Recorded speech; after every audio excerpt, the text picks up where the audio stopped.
네, 여러분 반갑습니다. 한겨레 데일리 라이브 뉴스 다이브 시작합니다. 어서 오십시오. 고현준입니다. 오늘 분위기 좋네요. 좋네요. 함께 해주실 세 분 만나보죠. 먼저 박영식 평론가 나오셨습니다. 어서 오십시오. 네, 안녕하세요. 박영식입니다. 이 시대 참 애견남. 네, 잠 깹니다. 네. 참 애견남인가요? 눈 뜹니다. 애견이야. 애견남.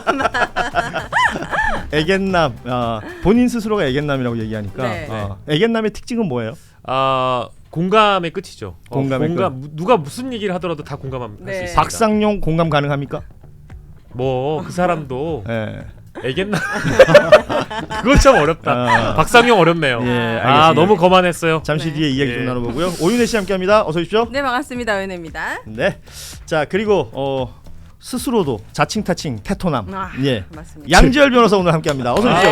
네, 안녕하세요. 양지열입니다. 아니 근데 뭐 아무거나 막 갖다 붙이네 여기. 아니에요. 잘 몰라요 그냥. 자, 저는. 오늘 양지열 변호사가 함께 하시니까 네. 댓글창에 양지열 변호사 응원글 남겨주시면 잠시 뒤에 말씀드린 것처럼 양지열 변호사의 윙크를 윙크. 네. 그냥 마그네슘 부족해서 떨리는 거 말고요. 진짜 윙크를 보여드리도록 하겠습니다. 여러분은 시작부터 지켜지지 않을 공약을 듣고 계십니다. 아. 절대 할 수 없습니다. 근데 청취자분들도 크게 원하진 않으시는데 그래요. 한 번도 지금 양지열 변호사님에 대한 응원 댓글이 없어요. 봐서 앵커니. 뭐 하겠어 그거. 윙크에 대한 부분은 사실 댓글이 아예 없네요. 아예 없습니다. 봐서 뭐 하겠어 그거. 여러분이 원하는 거 좀 해주시죠. 뭐 환율 급등 이런 거 말고요. 네. 흉측하다 흉측해 상상만 해도. 그래요. 웃으면서 시작해봤습니다. 네. 자, 오늘 오후에 나온 뉴스들 뭐 특별한 내용들은 없는 것 같고요. 한학자 통일교 총재 지금 서울구치소 독방에 수감됐다라는 내용 나왔습니다. 네. 이게 지금 보니까 일본 언론들이 굉장히 취재를 많이 하고 있더라고요. 그렇군요. 다 1, 2면에 나온다고 하더라고요. 예, 통일교 관련한 그 뉴스가 지난 그 특검 수사 받은 타이밍부터 네. 일본 현지에서는 굉장히 큰 관심사이고 네. 뭐 TV 뉴스 또 신문 지면 1, 2면에 거의 한학자 총재의 이 구속 소식이 또 네. 타전이 되고 있는 상황이라고 합니다. 자, 그리고 아니 어떻게 신이 구속도 못 받죠? 참 어머니가? 이거 어떻게 신도들한테 설명할지 저는 진짜 궁금해요. 그 이후 상황들이 또 있겠죠. 통일교의 대응도 사실은 생각했던 것보다 좀 잔잔하다라는 느낌은 좀 있습니다. 굉장히 과격하게 뭔가 저항하거나 이럴 수도 있을 것 같았는데 네. 그렇지는 않은 것 같아서 이야기를 조금씩 나눠보도록 하겠습니다. 먼저 처음으로 함께 나눌 이야기는 뭐부터 얘기해 볼까요? 지금 다 얘기했잖아요. 아니 저 한옥자 총재 얘기하겠다고 먼저 지금 그래도 깐 거 아니에요 밑밥을? 본인이 꽂혀 있는 게 있을 거 아니에요. 없어요 그런 없어요? 거. 앵커가 시키는 대로 진행자가 시키는 대로 하는 거지 뭐. 구속영장 발부가 새벽에 됐습니다. 오. 예. 영장 발부 예상하셨습니까? 저는 반반 정도 반반. 생각을 했어요. 사실 혐의를 강력하게 부인하고 있었기 때문에. 그리고 왜 반반이냐면 요즘 법원을 너무 못 먹겠어요. 저도. 저는 이런 말 정말 자제했었거든요. 사실은 조심스러웠었고 그리고 개인적으로 그 발부 가능성이 낮다라고 생각을 하더라도 이게 정상적인 법적 판단을 받으면 발부받을 것이다라는 식으로 말씀을 드렸어요. 보통은 방송에서. 그래야 또 이제 뭐 욕을 먹더라도 법원에 대한 신뢰가 너무 떨어지는 거는 또 법조인으로서 옳지 않다라고 생각을 했기 때문에 그렇게 말씀을 드렸는데 요즘 이제 법원 하는 행태를 보면 저조차도 신뢰가 잘 안 갔기 때문에 이렇게 말씀을 드렸던 거고 그리고 반반이라고 드렸던 얘기는 준비가 철저한 만큼 420쪽이나 영장 청구서를 썼다라고 하거든요. 예. 네. 윤석열에게 쓴 게 60쪽이었어요. 그리고 보통 한 페이지 두 페이지 정도면 끝납니다. 10쪽 넘어가는 경우도 없어요. 웬만하면.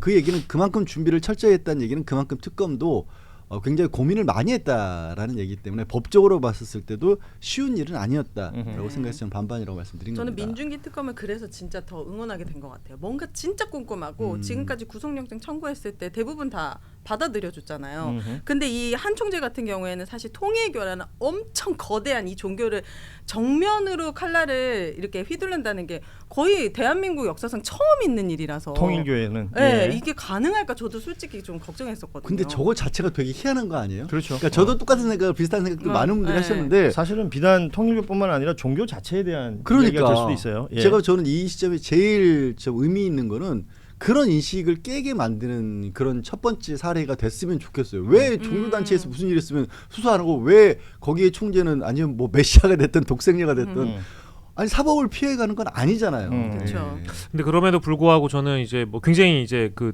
김건희 특검 쪽에서 잘 하셨는데 너무 응원드리고 싶은데 구치소에서 이제 한학자 씨에게 6.7제곱미터의 독방에 이게 특혜를 부여한 것인지 아니면 뭐 건강상의 이유 때문에 일반 독방에 수용한 것인지 잘 모르겠어요. 그래서 언론 보도를 좀 찾아보니까 원래 보통 이런 경우에는 왜 이 사람은 독방에 가게 됐나요? 라는 이제 질문을 통해서 구치소에 이제 그 합당한 답변을 좀 받아내는 과정이 있을 텐데 네. 지금 찾아보니까 1시간 전에 이제 독방 수감 소식이 MBC 단독으로 나오고 나서 네. 그 이후에 찾아본 내용들로 따지면 제가 지금 찾아보니까 그 이유가 딱히 보이지 않거든요. 그래서 이게 마치 종교 단체의 수장이기 때문에 구치소 쪽에서 특혜를 베풀어 준 것은 아닌가 좀 그런 우려가 좀 있고 이 사람에게 어떤 뭐 국가안보상의 어떤 뭐 기밀 누출의 우려가 있다라든지 뭐 이런 거는 없을 것 같은데 왜 굳이 독방을 줬을까 이런 생각 좀 드네요. 독방은 한 총재한테도 안 좋을 것 같은데요. 뭔가 내가 가서 구치소에서도 포교 활동을 하겠다 뭐 이런 얘기를 할 수도 있잖아요. 그 죄 많은 사람들을. 상상도 못했다. 독방은 포교도 못하고 전도도 못하고 이거는 한 총재도 싫어할 거라고 생각합니다. 아 우리 윤혜 씨가 비즈니스 마인드가 있어요. 야. 언제 거기서도 어디서나. 구독자를 한 명이라도 늘려야 그 된다. 100만 명이 되는 신도들을 설득해야 될 거 아니에요. 신이 지금 구속됐는데. 근데 그것만 봐도 그러니까 아직까지는 조금 전에 나눴던 얘기 있잖아요. 왜 종교단체에 대해서 특별한 대우를 해야 되느냐라는 부분에 첫 발을 떼긴 됐지만 그 이상은 못 나갔던 거죠. 그렇죠. 그러니까 뭔가 구치소 입장에서 봤을 때도 불편했던 거고 또 특정 종교단체이기 때문에 뭐 우리는 종교의 자유가 있다라고는 하지만 그 안에 다른 여러 가지 생각을 가진 분들도 있을 거고 그럴 수 있죠. 예. 사실 이제 아까 일본 얘기도 했지만 아베 전 총리가 통일교 때문에 사실 그렇죠. 이제 암살이라고 해야 될까요? 그런 일을 겪었지 않습니까? 그럼 누군가 그 안에 그런 원한을 가진 사람이 있을 가능성 배제 못하죠. 워낙에 이제 특별한 그런 단체이기 때문에 그런 것까지 고려한 게 아닌가 싶어요. 지금 한학자 총재는 구속이 됐는데 지금 댓글도 올라오는데 2인자는 기각됐잖아요. 네. 라는 댓글이 많습니다. 이게 정원주 이름은 그렇게 알려져 있습니다. 전 총재의 비서실장으로 알려져 있고 흔히 말하는 이제 금고지기 이렇게 표현을 하는데 네. 정재욱 부장판사는 공범임에 대한 소명이 부족하고 책임 네. 정도를 다툴 여지가 있다. 이 내용으로 이제 영장을 기각했습니다.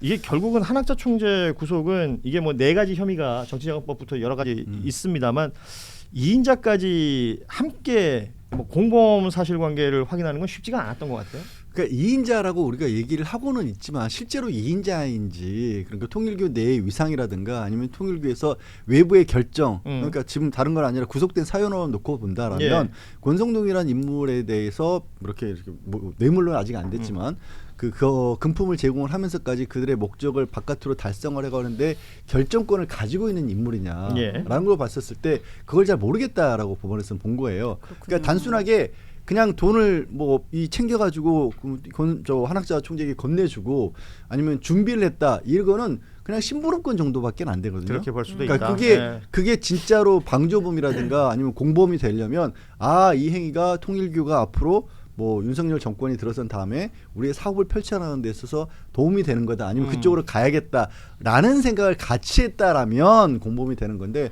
그래서 윤영호 지금 전 세계본부장 같은 경우는 사실 그런 사정 때문에 구속이 된 거예요. 구속이 돼서 윤영호 본부장 입을 통해서 나온 이야기가 많습니다. 네. 마찬가지로 한학자 총재가 나는 여기 들어와 있는데 나한테 뭐 인사 왔던 사람이나 아니면 정치권 누군가는 괜찮아?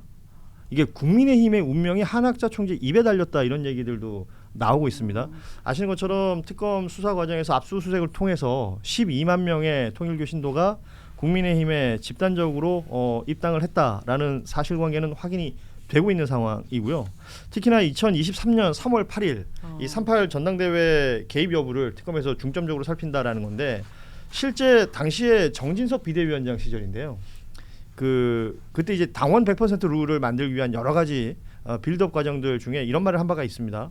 22년 12월 13일 발언인데 그 전에 이준석 당대표를 뽑을 때는 책임 당원 투표권이 있는 당원이 28만 명 정도인데 지금은 80만이 됐다.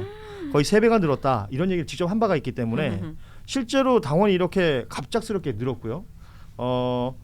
그리고 이 한학자 총재 관련해서는 통일교에서 윤영호 본부장하고 건진하고 주고받았던 메시지들 확인 많이 됐잖아요. 네. 권성동 외에 다른 잠재 주자들도 연락이 많이 왔다. 맞아요. 예, 그 얘기가 있었고 뭐 윤심은 어디 있느냐 물어보면 어디라 그러고 이제 결국 국민의힘 내부 선거에 굉장히 큰 영향을 미친 것으로 보이지 않습니까?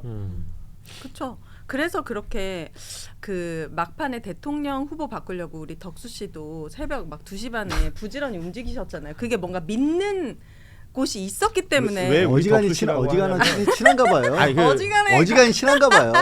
같은 권한대행이라서. 아니, 어지간히 진짜. 야. 특수 관계인이라 그래요. 그러니까, 야. 서로 고소하고 고소받고 뭐 이런. 그렇게 다급해서 저한테 고소하고. 네. 그러니까는 그 모든 일련의 모든 상황들이 다 믿는 구석이 있어서 이게 다 약간 특정 종교를 믿고 있었기 때문에 국민들 다 무시하고 그렇게 난리를 쳤었구나라는 생각을 해봤습니다. 통일교가 만약에 위기에 처해진다면 예를 들면 아니 국민의힘 우리는 이렇게 힘든데 쟤들은 괜찮아도 돼 이러면서 한학자 총재가 막 얘기를 해버린다. 그래서 흔히 말하는 이제 위헌적 요소들이 확인이 된다든지 아니면 사실은 정당의 후보를 정하는데 뭐 집단적으로 가입해가지고 결과를 바꾸게끔 될 정도면 그러니까요. 이건 굉장히 민주주의의 근간을 흔드는 거잖아요. 그래서 위헌정당 해산 이런 얘기들까지 하지 않습니까? 네. 거기까지 갈 수 있는 가능성 이런 것들도 있을까요? 굉장히 많아진 거죠. 많아죠. 지금 높아진 거죠. 굉장히 아. 높아진 거고 이미 그 지난 전당대회 직전에 10,000명 가량이 가입을 했다라는 거는 이제 특검에서 확인을 해줬어요. 사실 예, 언론을 지난 통해서. 전당대회, 예, 예. 바로 직전. 그러면 거쳐왔던 선거들 있잖아요.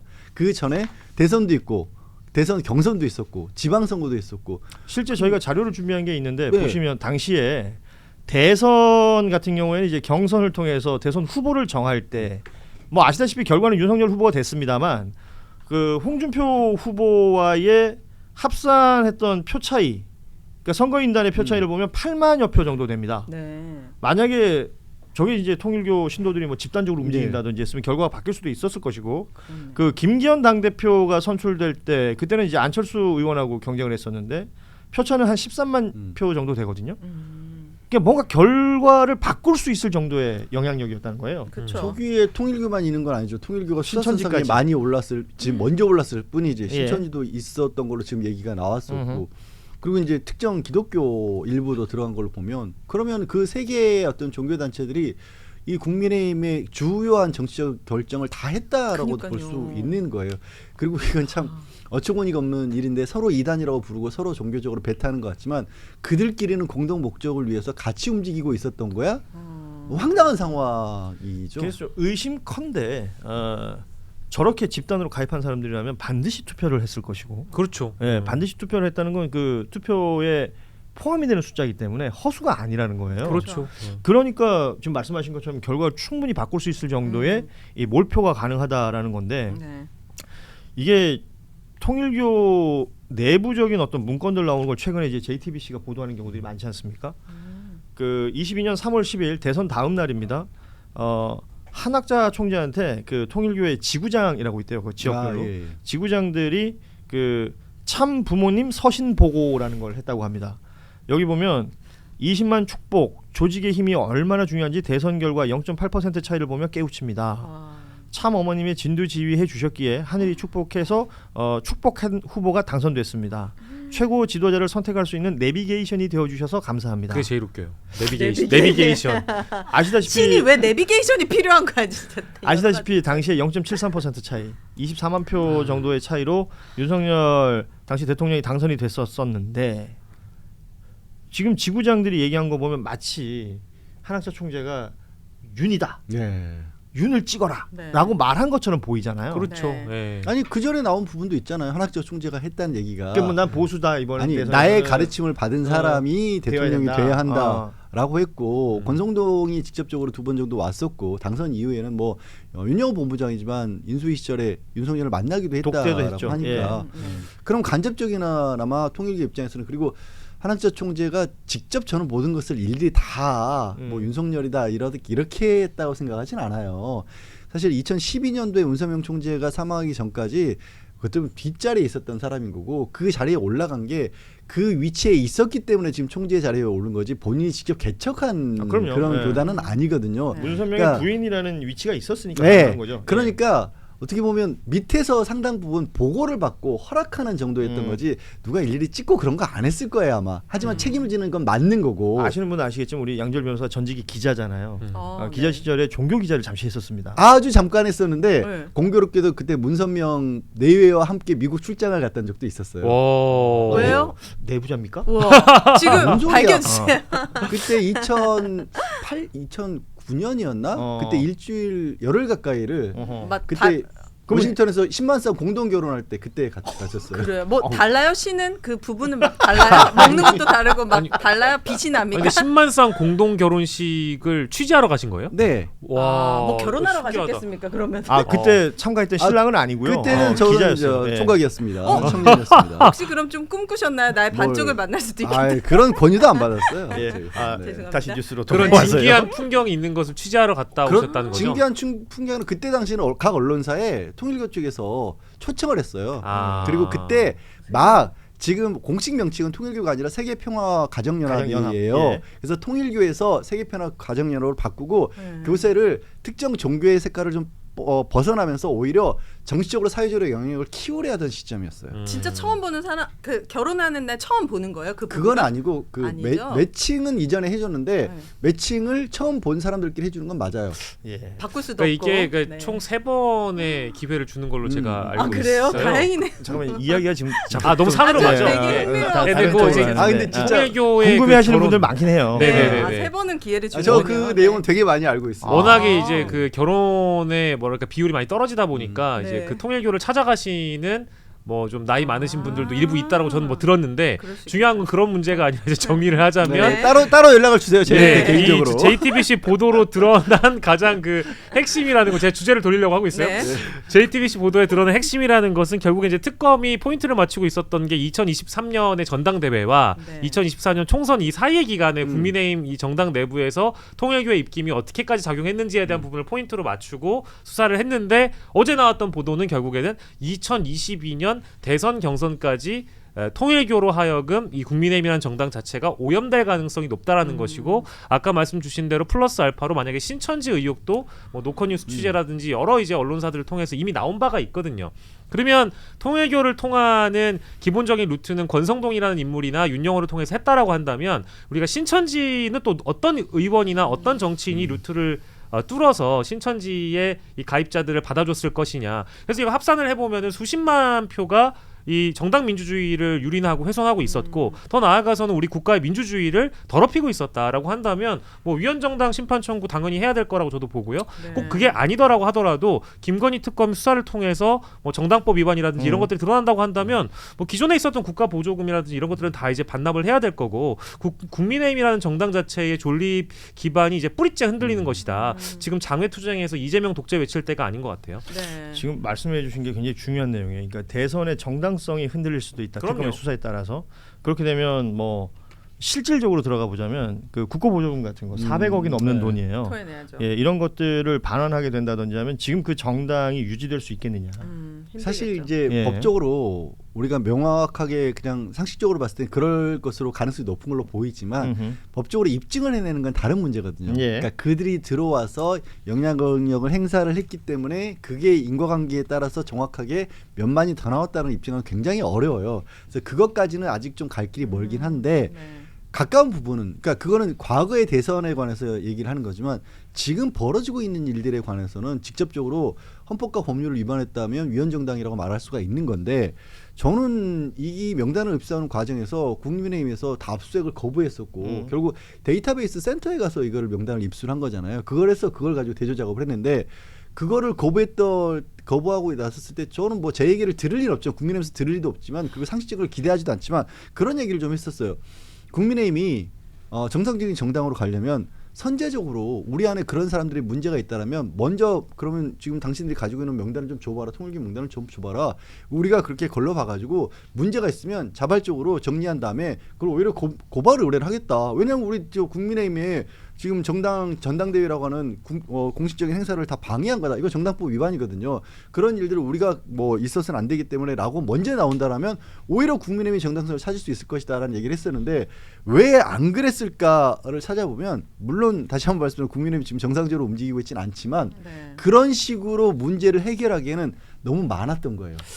너무 많아서 예. 꽉 차 있으니까 통일교도 그렇고 신천지도 그렇고 다른 극단적인 어떤 종교의 영향을 받은 사람도 그렇고 이 국민의힘 현재 지도부 입장에서 봤을 때도 이렇게 드러낸다고 하기에는 이미 먹혀버린 거예요, 사실. 그런 생각이 좀 들어요, 저는. 글쎄요, 저는 그 왜 소위 말하는 극우 집회하는 사람들 보면 부정선거 얘기를 많이 하잖아요.